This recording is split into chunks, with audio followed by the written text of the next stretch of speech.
the Newman Jets Audio Network, this is the Jetcast, the official podcast of Newman University Athletics, featuring exclusive interviews with coaches, players, administrators, and more. The Jetcast podcast is brought to you by South Central Ceiling and Paving, online at SCSEALING.com, Mel Hambledon Ford, Pepsi, Eck Agency, Donlinger Construction, Big Corner Creative, Dr. Brennan Lucas and Advanced Orthopedic Associates, Keystone Solid Surfaces, and by Overland Charters, the official transportation provider of Newman University Athletics. Here's the voice of the Newman Jets, Blake Cripps. We're talking volleyball here on episode 50 of the Jetcast. The Jets are 9-16, trying to make a playoff push with an upset against Central Missouri on the road. It's the last regular season match for the Jets at Warrensburg on Thursday. The Jets rolled the Jennies in set one of their match in Wichita, but Central Missouri stormed back to take 3 in a row and claim the match. It's a must-win to make the tournament for NU. With that, we welcome you into episode 50 of the Jetcast. We're joined here once again by the head volleyball coach, Jose Lugo, having his best season as the Jet head coach. Coach, welcome back. Thanks so much. Thank you for having me, buddy. Well, Coach, obviously, we'll talk about last weekend, had very, very high hopes, very high expectations, and it was a big weekend in terms of trying to give yourself a little cushion to make the MIAA tournament. Straight set losses at Missouri Western and Northwestern. You knew it was going to be a tough weekend. In what way did your team just not quite have it this weekend? Was it a situation where they just didn't have it, or did the other teams just play out of their minds? I think on Friday for sure we had some really nice opportunities, and we didn't take care of the ball the way we needed to. Our serve receive got away from us. Our defense got away from us. Our offense got away from us, even our serving. So it was one of those where, we might have put a ball away and then we'd go miss a serve, or we might have dug a ball really well and then hit a ball out of bounds or into the block. So we just couldn't stay on task for a long period of time at all on Friday. And, Missouri Western handled the pressure of the situation, right? It was a must-win for them, and it was a must-win for us. And they handled it well, and we did not.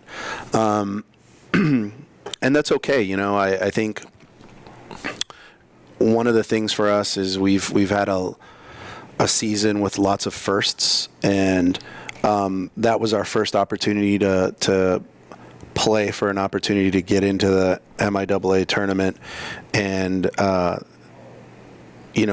sometimes when you show up and that's your first time doing it, you don't know how, and that's kind of what it looked like. We didn't know how to go compete, and we didn't know how to go win that. Did the team feel, because obviously when you guys, we've documented it, we don't need to go back over it, but you guys have not had the success that you would have hoped. It was not necessarily unexpected. Mm-hmm. You came in with 1 month before the first match. When you came in, it took time, you said it would, to build this program up. Mm-hmm. But I know the girls, I feel like this team was really excited to try to do it for the seniors, for the 3 players who don't have coming back. I think they wanted success for you, and they probably wanted success for themselves too.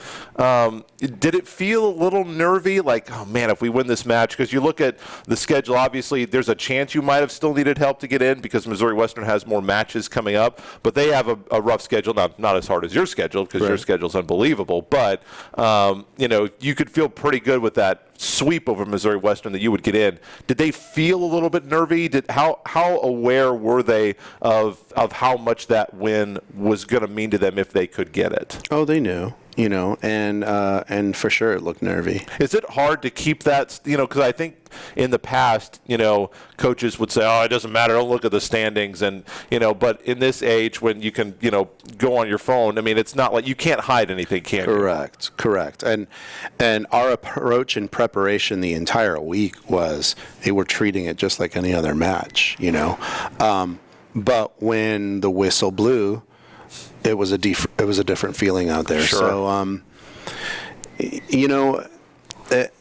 and looking back on it, we put up a quote this weekend. We always have a quote on the board for our week, and we had a quote from James Baldwin this week that says, not everything that is faced can be changed. but nothing can be changed until it is faced. And, that was our first experience, and that was a growing pain that maybe we didn't want to have.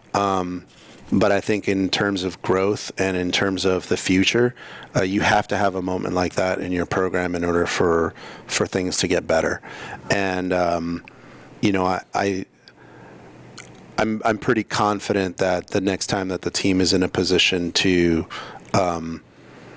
with something kind of riding on the line there, I'm very confident that they'll go out and perform. Obviously, a Central Missouri win would be huge for the Jets. It's possible, you look at the standings, they're 1 game back in the win column, 2 games back in the loss column. Missouri Western's got a full week. Jets happen to fall on their bye week here, so they don't have to play 3 matches this week, did not play Tuesday, don't play Saturday this week. So at Central Missouri is a big one. If you win that match, might still need help in order to get in.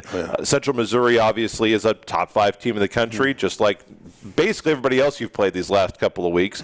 But you were demonstrably better than them in the first set of that match here in Wichita. Beat them, I think, 25-20, 25-21, something like that. Pretty easy win for you guys. They turned it around, and you had to expect the top 5 team in the country, which they were at the time, was going to turn it around. What separated set 1 from sets 2, 3, and 4 in that match? Those are the things that I'm really excited about for this team, is that we come out, we get into our game plan, we execute, and we take points away from the other side of the net. And so that's really exciting, because there's some times where you'll play in a volleyball match and you're like, man, those guys really just kind of handed us points and what have you. But that first set against Central Missouri, we took from them. The first set that we played against Northwest at home, we took from them. And there's that first set against Washburn when we were at home here, we were taking that from them. Yes. And so again, it's not, they weren't handing it to us. They were trying to hit good shots, and we made better block moves and we made better dig moves. And so, but again, you have to be able to sustain that. And you've got, those 3 teams that I mentioned have really good senior leadership, really good upper class leadership. They're going to fight back, and they're going to make little adjustments, and then we have to make those micro adjustments on our side of the net, and that's what kind of gets us in a second and third and fourth set. They'll start hitting a little different shot, and we're still kind of expecting the same shot, and we're like, no, guys, like it's a different shot now. You guys, you have to line up a little differently. You have to make a little different dig move, and those are those little things in the experience that are going to help us as we go down the road here. But right now, those are the things that are kind of hurting us after we do play pretty well. No matter whether or not this is a 9-win season or a 10-win season, whether or not you make it into the MIAA tournament, I know that this is going to be, you're hoping and the program's hoping that this is going to be a turning point, a turnaround to respectability, obviously, competitiveness. How much pride do you have in this team and the foundation that they have, finally kind of laid for you to try to help build this program into something that the school is going to be proud of, you're going to be proud of, and something that people are going to be excited to watch every fall? We told them that yesterday in practice, that we couldn't be prouder of their efforts, and what's great about this team, and this team in particular, they've really bought into that idea of and so it's been great for us to go out there and go battle, and we're winning together, we're losing together, and I think that's huge, and it's a testament to the willingness of a group of kids to fight for something and want to affect change. And so it's been so much fun to see. And, in terms of wins and losses, like for me, that stuff doesn't really matter. For me, it's about what are they getting out of this experience? Are they getting better? And if they're getting better, they're putting themselves in a position to go and compete every day. And if they're doing that, then that's all you can ask for. And whatever happens, happens. And for us, lots of good things happened this season. So that kind of shows you what they've been able to accomplish. Abby Borough is going to be joining us next on the Jetcast. She is a junior, going to be a senior leader on next year's team, a right side hitter out of Topeka. And we'll also talk with Coach Billy Murphy about some bowling here to wrap up the show that's coming up here later on the Jetcast. And talking about Abby Borough, who we will hear from next. A much different role. She's played a nice role on the court this year, but what does she need to do to transition to becoming more of a leader? It might be the only senior on next year's team. What are you expecting out of her next year? Again, continued growth. That's always the name of the game for us. Abby came in and she's done some really tremendous things without having a spring season under her belt. Fall when you come in is really hard. So freshman year fall is really hard. Kids that are transferring in, their first semester here is tough because you're having to learn all of the systems and work on your technical stuff at the same time, and that's really tough to do. So yeah, she's going to get a full spring with us, and get to train and get to really develop a lot of the technical stuff that she needs to work on. And I mean, she's got this tremendous reach. There were some times where she was hitting over the block. And it's pretty tremendous when she can get up there and get that reach. So yeah, we're going to spend all spring working with her and get her better. And she's kind of a quiet kid in Sure. the gym, and then she has her moments where she'll yap it up with teammates, talk a little trash, and it's a lot of fun to watch. Sure. And I think she's got a great balance of the personality and the playing ability to be able to help in that leadership for next year for sure. Last question for you. You said it was going to be 4 to 5 years before you thought you would arrive to a place where you would be competitive. I feel like, I don't know what your opinion is the only one that matters because you're the coach, but feel like you've gotten there where you're taking matches and competing against the top 5 teams in the country. You're there competitive. I know you were voted, last, I think, unanimously in the MIAA preseason poll. If the coaches paid any attention at all, that's not going to happen this year. Sure. I know that you have the respect of every coach that comes on the gym with you. What's the next goal for this program? What do you want to see this program in another 5 years? Another 5 years, top 4 of the conference for sure. That has to be the goal, right? You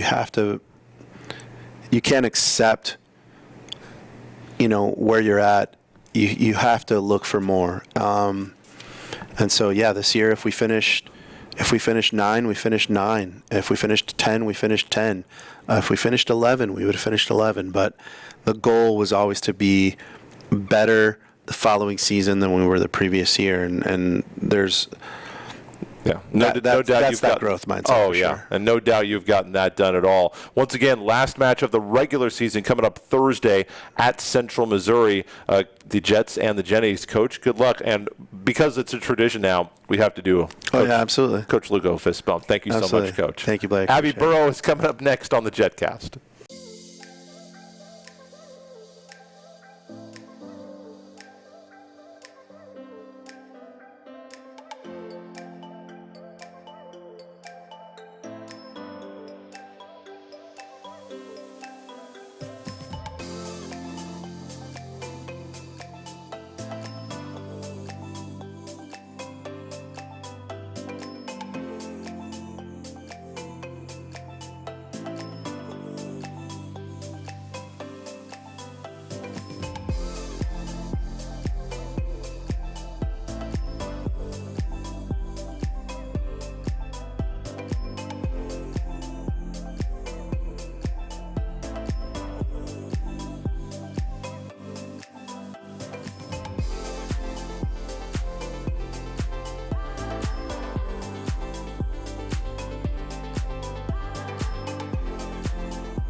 Wrapping up volleyball on the Jetcast here this season with Abby Borough, a 6-foot right side hitter from Topeka, Kansas. One match left on Thursday for the Jets as they will travel to take on Central Missouri. She's out of Washburn Rural, a former Junior Blue. Abby, it is always great to meet a fellow Topekan here on the Jetcast. Thanks for coming on the show. Of course. 106 kills, 35 blocks for her so far this season. Obviously, last weekend was not the weekend you guys wanted to have.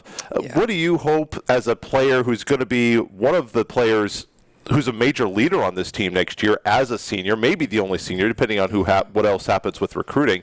But what do you hope that the team learns from this past weekend? I just hope that we learn how to start a game and then finish it. That was one of our major problems this season, and just getting in that right mindset to really compete. What's your feeling on coming in, transferring in to a down program, and how rewarding has it been to watch this program that hasn't had a lot of success have its best season in so many years, with you playing a pretty big part of that success? It's been very rewarding. It makes you feel good to know that you're making even just a small impact for the team, and like having everyone play their part, and it is very rewarding. Now, if I'm recalling my game prep correctly, you are a former Greyhound, if I'm not mistaken, from Fort Scott. What's the most difficult aspect of trying to make that? Because I'm not as familiar with junior college volleyball. I know that there are some darn good programs in the Jayhawk when you're talking about the Cowleys of the world. This year, the Butler Counties of the world. I don't know if they were that good while you were there. But what's the transition been like going from the Jayhawk that's got some pretty good teams, and now obviously the MIAA might be the best conference in Division II? I would say that the conferences are like the same. They're both very highly competitive. But the biggest difference is just location, honestly. The teams are better, obviously, because it's going from a JUCO to that D2 conference, but I'd say that was the biggest jump. So next year, you guys are not going to have some of your big stalwarts on the inside, people patrolling the net with you, Jada and Amani, two top blockers. What's it going to be like to not have them around? What's it been like to kind of learn from them and watch them put on so many block parties this year, and how do you try to make up that difference next year? Well, I guess next year, me and along with some of the other sophomores, we're just going to have to really tone in on those newbies coming in to make sure that they're on the right track. So culture and chemistry has been something that Coach Lugo has talked a lot about without talking about it, if it makes sense. It's, it's so cliche to say, oh, we got to have the right culture and chemistry, but, just the way that he's talked about you guys as a team, he's really stressed about how well you guys get along, how there's, no drama on this team. How has it been for you as a first-year player with some experience coming in and trying to find your role, and how do you think things have kind of gelled together in this first year? I think based off of what I've heard from the past years, that this year is definitely taken a big turn in the right direction as just terms of chemistry and relationships. So one guy, a name that some people probably not down in our area know, well, they will if they're in high school volleyball, but Kevin Bordewick is a legendary coach. He was coaching, and I'll date myself a little bit. I'm pretty sure he was coaching when I was in high school up in Topeka West, because he's been there for forever, women's basketball and volleyball coach with, probably 1,000 combined wins. What was it like coming up as a junior blue in that program, playing for him? And I don't remember exactly when you would have graduated, but I have to imagine you had a lot of success, because it seems like his teams are good every year. Playing under him, he taught me how to be tough, mentally tough, which really set me up for college sports. He's a good coach, and he definitely set us up for some good wins. And obviously, you're here for a coach that's trying to turn things around and having his best season. What's it been like being coached by Coach Lugo this year? And just so you know, Coach Lugo is behind the camera right now, so we may not get 100% honesty, but what's it been like to be coached by Coach Lugo? It's been nice. I really like it. At Fort Scott, my last coach was very kind of like not in a bad way, but like intense, your typical intense coach. And coming here, it's like just a little more laid back, relaxed, but also we're still getting work done. Sure. Yeah, he's got kind of a, what would you call it, West Coast style? Is that what you would call Coach Lugo? Obviously, next year, your role, maybe not necessarily tactically, and maybe it will change. That'll be something that you and Coach Lugo can talk about after the year. But you've been a middle hitter, right side hitter this year, played a lot on the front of the net. That's probably going to continue. But your role on the team in terms of what's expected out of you, maybe off the court, maybe even on the court as it pertains to leadership, is going to be a lot different because you have a setter graduating. Obviously, Jada, not necessarily a vocal leader, but has started to come that. And obviously, the energy that Amani brings, I'm not sure anybody can replace that. But when you look at what's going to be required of you, how do you feel like you need to transition yourself mentally or spiritually, however you think, in order to make sure that you're the leader that this team needs this year? I think I'll just have to really work on bringing some more energy and just being more vocal. Like I have it in my head. I know I just got to say it. Yeah. So you think like it's not necessarily a mindset change, but it's a vocalization change. Yes. And I've talked to so many coaches and players about how important, even probably over any other sport, on par with football, communication, audio communication is so important in volleyball. Is that something that you feel comes naturally, and how do you try to develop that as you try to take on this bigger role next year? For me, it doesn't come super naturally, but with volleyball, it's something that you have to have. So you have to find it somewhere.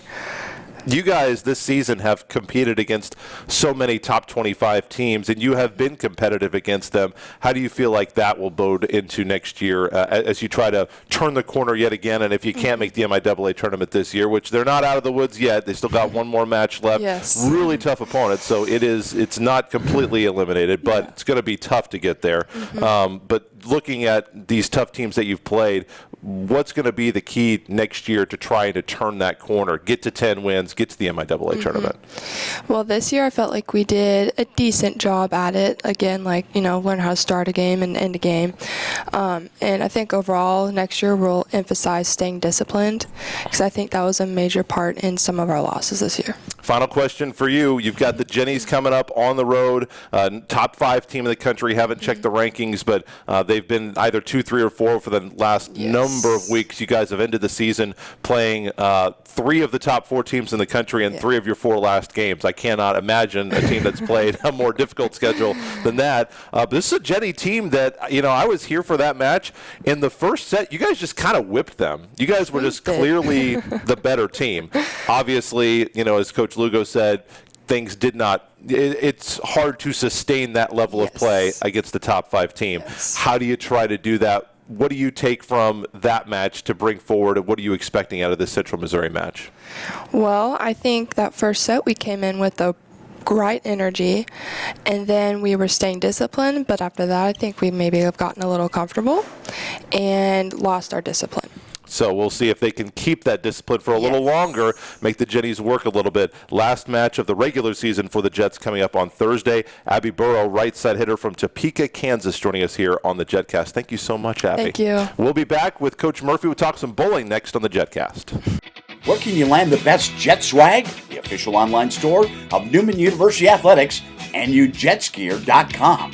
Store features the greatest variety of Jets logo gear anywhere, from latest clothing styles and hats to Newman branded lawn chairs and office supplies and more. NUJetsgear.com is your place to purchase sports specific, alumni, parents, and hard to find Newman merchandise. Shop right now on your computer or phone. NUJetsgear.com or click the Shop Now button at NewmanJets.com.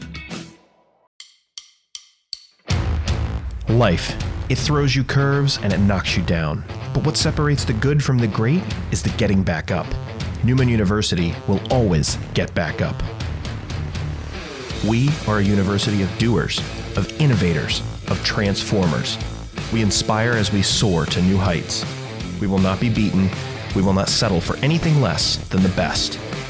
We are Newman University.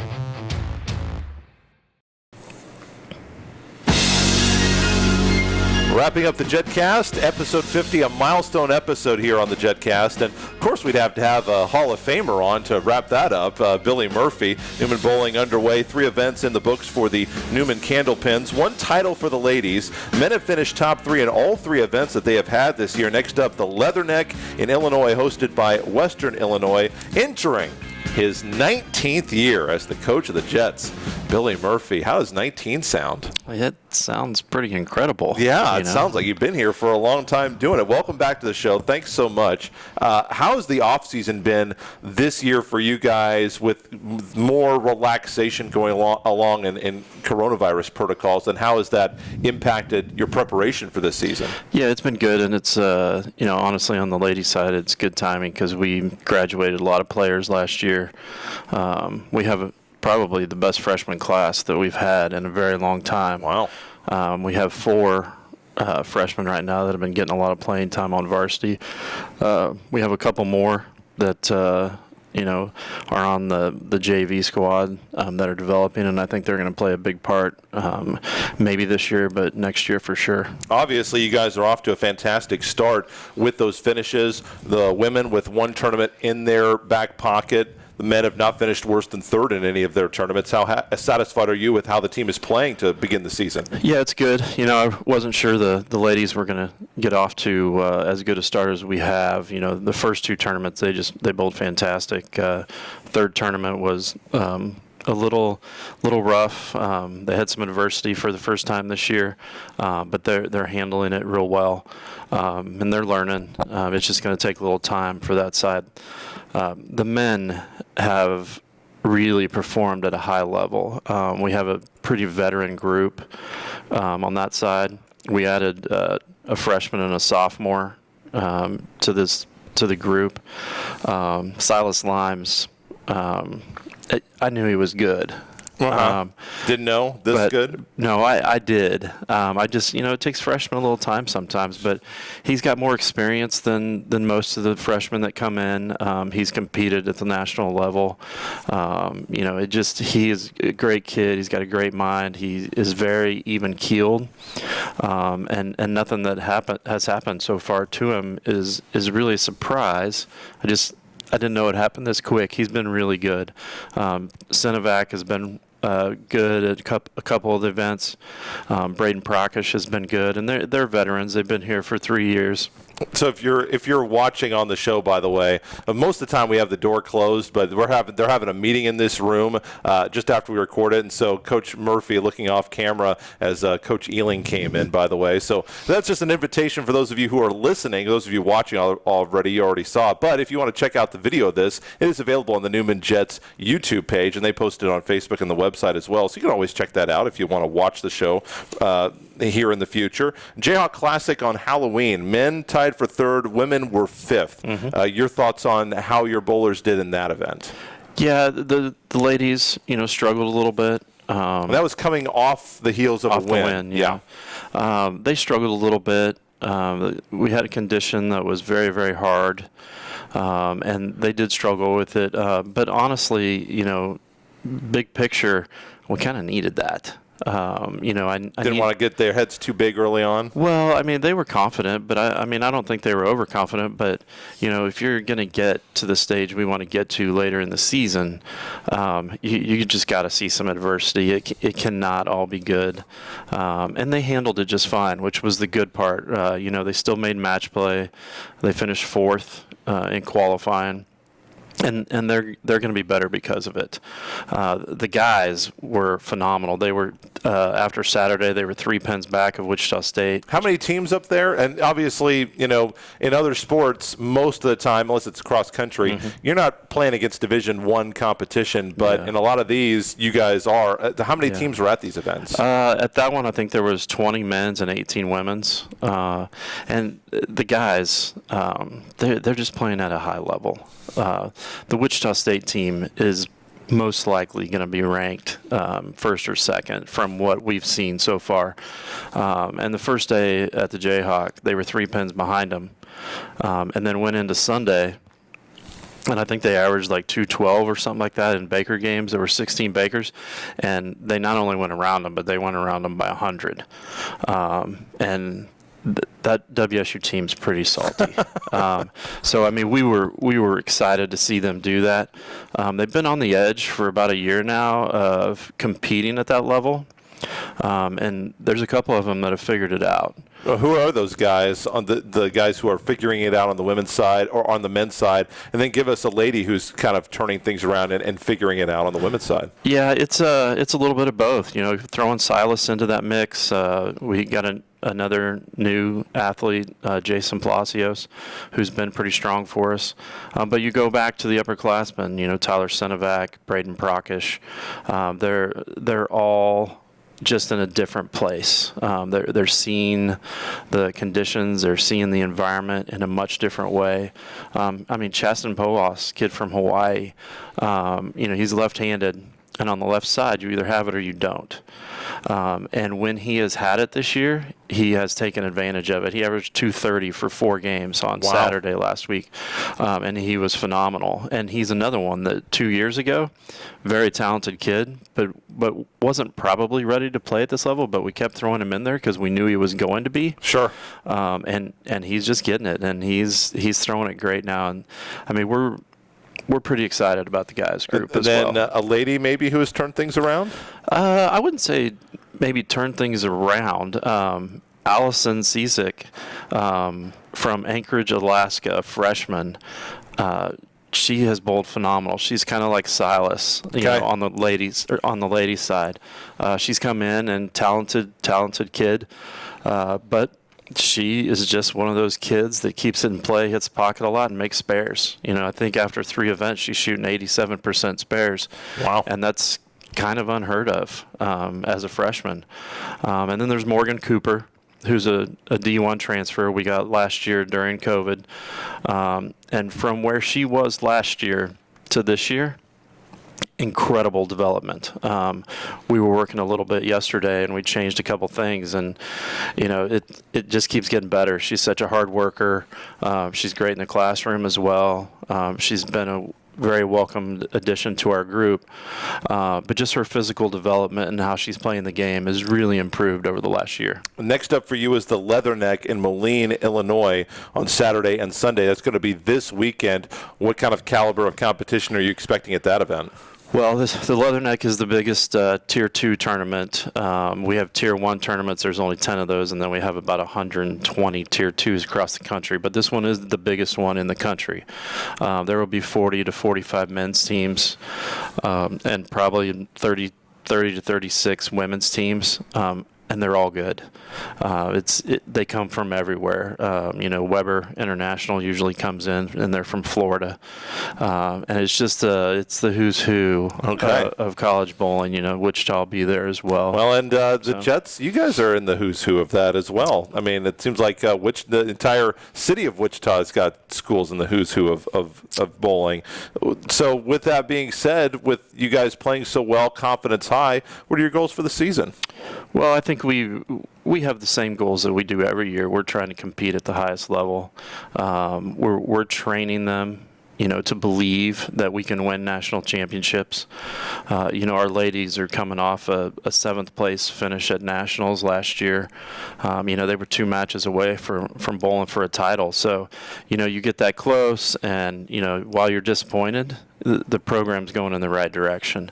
And we do have an entirely new group, but these kids are pretty talented, and I think in time they're going to develop, and they're going to be able to compete at that level. And the guys team, that's what they should be thinking. They should be thinking they have a chance. It is a veteran group. They've been through a lot of the fire together. And last year was a little disappointing for them because they were pretty highly ranked, and we did not perform well at sectionals. Right. And I do think that is driving them as well. They do not want to have that feeling at the end of the year. So, I mean, ultimately our first goal, we've got to be in the top 4 at sectionals and get to nationals. But I think they're all thinking the same thing, right? They want that chance to compete for a title, and that's where our minds are. Leatherneck coming up this weekend in Moline, Illinois, Saturday, Sunday. If people want to follow, is there video this year? Do they have live stats at this event? How can people follow? They do have live stats. I think Leatherneck Classic on Facebook. Okay. But they can also We are really trying hard to get the live stream going. Okay. It's been on Facebook. The ladies were on Facebook last event, and then our guys team are on our YouTube channel, which is Newman Jets Bowling. Newman Jets Bowling on YouTube and Facebook? Just the ladies will be on Facebook. Okay, so the ladies on Yep. Facebook, the men on Yep. YouTube. Yep. Okay, so that's how you can follow. But the pages, if they want to see you on Facebook, is it Newman Bowling on Facebook or It is. Newman Jets Bowling? Newman It Jets is. Bowling on Yep. Facebook and YouTube. So if you want to check them out, you can find one gender on one site, the other on the other one. So both teams will be covered this weekend. Coach, good luck. Thanks so much. Thank you. Thank you for having me. Episode 50 of the Jetcast in